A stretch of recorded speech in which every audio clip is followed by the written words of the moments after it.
Hello আমার প্রিয় শিক্ষার্থীরা, আজকে তোমাদের মাধ্যমিকের প্রথম বাংলা পরীক্ষা হলো। এই বাংলা পরীক্ষার প্রশ্নপত্রের উত্তরগুলি আমি একটু বলছি, তোমরা শুনে নাও, তোমাদের যা উত্তর করেছো তার সঙ্গে একটু মিলিয়ে নাও। অবশ্যই কমেন্টে তোমরা জানিও কার কটা ঠিক হলো। আমি উত্তরগুলি সবাই শুধু বলছি, তোমরা একটু দাগিয়ে মিলিয়ে নাও। যেমন 1 নম্বর প্রশ্ন আছে, এটার উত্তর হবে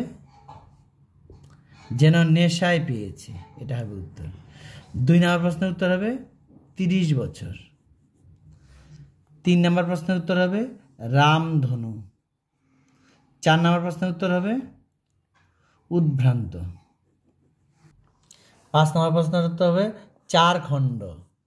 6 নম্বর প্রশ্নের উত্তর হবে প্রভাতে। তোমরা অবশ্যই কমেন্টে জানিও কার কাটা উত্তর ঠিক হলো। বিখ্যাত লেখক শৈলেন্দ্র, এটা ফাউন্টেন পেন, এটা হবে উত্তর হবে 2 ডজন। 8 নম্বর প্রশ্নের উত্তর হবে নলখাগড়া। 9 নম্বর প্রশ্নের উত্তর হবে 1936 সালে। 10 নম্বর প্রশ্নের উত্তর হবে 3 প্রকার। এটা উত্তর কিন্তু 3 প্রকার হবে। পরের প্রশ্নের উত্তর হবে খ নাম্বার কর্তৃকারক। পরের প্রশ্নটার উত্তর হবে দ্বন্দ্ব সমাস, ক নাম্বার। 13 নম্বর প্রশ্নের উত্তর হবে উপমিত কর্মধারয়, খ নাম্বার। 14 নম্বর প্রশ্নের উত্তর হবে আসক্তি। তোমরা কিন্তু অবশ্যই কমেন্টে জানাবে কার কটা ঠিক হলো। 15 নম্বর প্রশ্নের উত্তর হবে আবেগসূচক বাক্য। এগুলি কিন্তু আমাদের ব্যাচে বারবার এগুলো করিয়ে দেওয়া হয়েছে এবং টেস্ট পেপার থেকে অনেকবার করিয়ে দেওয়া হয়েছে। এগুলো দেখো সরাসরি এগুলিই পরীক্ষা এসেছে। 16 নম্বর প্রশ্নের উত্তর হবে ক্রিয়ার ভাব। 17 নম্বর প্রশ্নের উত্তর হবে কর্মবাচ্য। এই ছিল তোমাদের এমসিকিউ উত্তর। এবার পরের প্রশ্নগুলি একটু দেখিয়ে দিচ্ছি, দেখো। এবার বড় প্রশ্নগুলি দেখে নাও। এবার 1 নম্বরের প্রশ্নগুলি, এগুলি দেখো কিন্তু তোমাদের বিকেলে চায়ের টেবিলে ওঠে কথাটি, কোন কথাটির কথা বলা হয়েছে। এখানে তপনের যে লেখা গল্পটা ছিল সেই গল্পটার কথা এখানে দেখো, সবগুলোর উত্তরই আমি ব্যাচে করে করানো হয়েছে এবং তোমাদের বারবার করে এগুলি বলা হয়েছে। প্রত্যেকটা প্রশ্নে দেখো তোমাদের বারবার ব্যাচে করিয়ে দেওয়া হয়েছে এবং বলা হয়েছে, সেগুলি দেখো সবগুলি এসেছে। নদী বিদ্রোহ গল্পের লেখকের প্রকৃত নাম কি, সব চূর্ণ হয়ে গেল, কি চূর্ণ হয়ে গেল, অস্ত্রবেদে গান, তারপর যথাবেঙ্গনা বিস্মিত হইয়া বলা। প্রত্যেকটা প্রশ্নে দেখো তোমাদের এগুলি বারবার করে বলা হয়েছিল এবং এগুলি কিন্তু তোমাদের টেস্ট পেপার থেকে করা হয়েছিল। এখান থেকে এগুলি ব্যাকরণের প্রশ্ন দেখো, এগুলি তোমাদেরকে বলা হয়েছিল এবং এগুলি বারবার করে করতে বলা হয়েছিল, তোমরা সেগুলি করেছো। আশা করি তোমাদের পরীক্ষা ভালোই হয়েছে।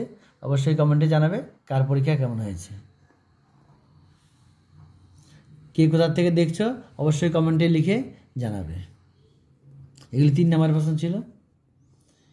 এগুলি 3 নম্বরের। তোমাদের সাজেশনে বলা হয়েছে 3টা গল্প। তারপরে দেখো নদীর বিদ্রোহ বলা হয়েছিল, নদী দেখো এখান থেকে ঠিকই নদীর চাঁদের প্রশ্নটা এসেছে।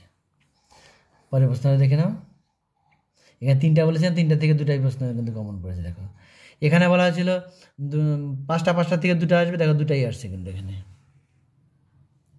এটা ছিল তোমাদের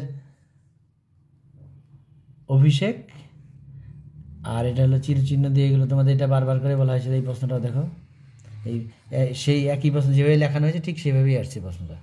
এবার ফাউন্টেন পেনের এটাও তোমাদের বলা হয়েছিল, এটাও দেখো তোমাদের বারবার করে বলা হয়েছে, এটাই আসছে। দেখো এরপরে প্রশ্নটা দেখো একই, বৈজ্ঞানিক বুদ্ধি থেকে। এরপরে তোমাদের পরের প্রশ্নগুলি দেখে নাও। এই প্রশ্নটা কিন্তু বলা হয়েছিল এই গল্পটার মধ্যে, কিন্তু এই প্রশ্নটা কিন্তু বারবারই তোমাদের লিখিয়ে দেওয়া হয়েছিল এবং বলে দেওয়া হয়েছিল যে আজ আপনাদের কাছে এই ভিক্ষা যে, এই প্রশ্নটা কিন্তু বারবার করে বলা হয়েছিল। দেখো সাজেশনে দেখো দেওয়া আছে এই প্রশ্নটা। এবার কোনি উপন্যাস অবলম্বনে প্রশিক্ষণ ক্ষিতীশ সে চরিত্র, এটা দেখো আমি সাজেশনে বলছি প্লাস আমি উত্তরও দিয়ে দিয়েছিলাম পরের দিন। এটা এই প্রশ্নটা ভালো করে বলছিলাম পড়তে। বারুণী, এটা এই প্রশ্নটাও কিন্তু আমি বারবার বলেছিলাম, সাজেশনে দেওয়া ছিল এবং উত্তরও কিন্তু আমি করে দিয়েছি। এরপরে ইংলিশ টু বেঙ্গলি, এটা দেখো আমি ইংলিশ টু বেঙ্গলি একটা ভিডিও দিয়েছিলাম, সেখানে দেখো এই ইংলিশ টু বেঙ্গলিতে দেওয়া আছে এটা। এরপরে দেখো জলের অপচয় রোধে সচেতনতা শিবির বিষয়ে প্রতিবেদন, এটাও আমি ব্যাচের মধ্যে করেছিলাম। নিত্য প্রয়োজনীয় দ্রব্যমূল্যবৃদ্ধি, এটা তো আমি করিয়ে দিয়ে বলে দিয়েছিলাম এই ধরনের কিন্তু আসবে। এরপরে দেখো তোমাদের রচনা, প্রবন্ধ রচনা, দৈনন্দিন জীবনে বিজ্ঞান, বনভূমি সংরক্ষণ, সময়ের মূল্য আর চরিত্র গঠনে খেলাধুলা। এখানে দেখো 1 নাম্বারটা আর 4 নাম্বারটা, এই দুটো প্রশ্ন কিন্তু তোমাদের বলা হয়েছিল, দুটো দেখো লিখতে হবে মাত্র একটা। এই ছিল তোমাদের বাংলা পুরা প্রশ্ন। কার পরীক্ষা কেমন হলো অবশ্যই কমেন্টে জানিও।